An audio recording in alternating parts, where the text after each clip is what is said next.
that, I do want to share something with you about Ramadan from the ayah, شهر رمضان الذي أنزل فيه القرآن.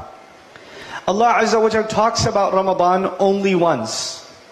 Only once in the entire Quran does Allah talk about the month of Ramadan. And for Muslims all over the world, when we think of Ramadan, the first thing we think about is fasting. The first thought that comes in my head as we think of tomorrow night we're going to pray Taraweeh, that means the day after that is going to be a very long day. And I'm going to be very hungry and thirsty. So we start thinking about food and drink immediately.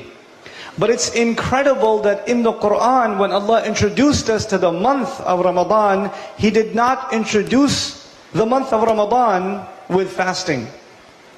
He did not introduce us to this month with Sawm.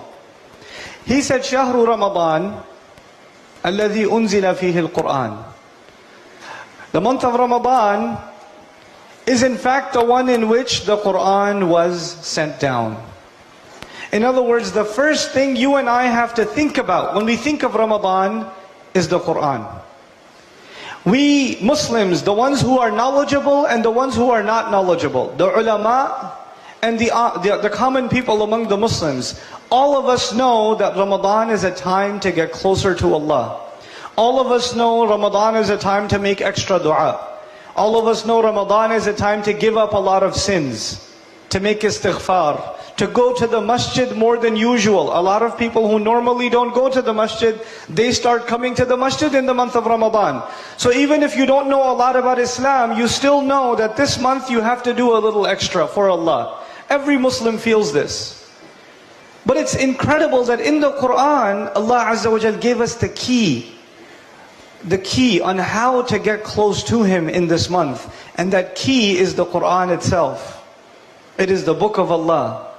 So if you really, really want to get close to Allah in Ramadan, if you really want to fulfill the purpose of Ramadan for yourself and I for myself, then the month of Ramadan has to be about the Quran. It has to be about the Quran, for you and for me.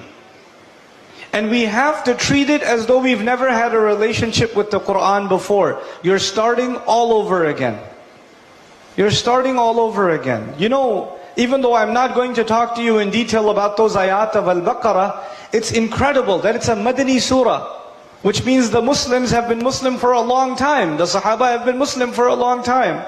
And they know about the Quran, and they know about the Akhirah, and they know about these things. Yet in the ayah of Al-Baqarah, when Allah introduced us to Ramadan, He decided also to introduce us to the Quran.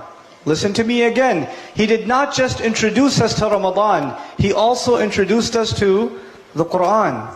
He said, هُدًى لِلنَّاسِ وَبَيِّنَاتٍ مِّنَ الْهُدَى وَالْفُرْقَانِ. It is guidance for people. The Quran is guidance for people. You tell me, did the Muslims already know that it is guidance for people? Did we already know that when the ayah came down? We did. We had known then since somebody said Shahada, they knew that the Quran is guidance for humanity. Yet Allah Azza wa Jal in the month of Ramadan, when He introduced us to the Quran, said almost as though you have to start all over again. So you and I have to start reading the Quran and studying the Quran and reflecting and thinking about the Quran in this month like we have never read it before, like it's the first time. Like it's the first time. And that's beautiful, because you know what? If we did fulfill the rights of Ramadan, if we did fulfill what Allah expects from us in Ramadan, غُفِرَ لَهُ مَا تَقَدَّمَ مِنْ ذَنْبِهِ, the promise of Rasulullah sallallahu alaihi wasallam, that all of your previous sins are forgiven. You get a new start. Just like you get a new start in your life in Ramadan, you and I are supposed to get a new start with the Quran.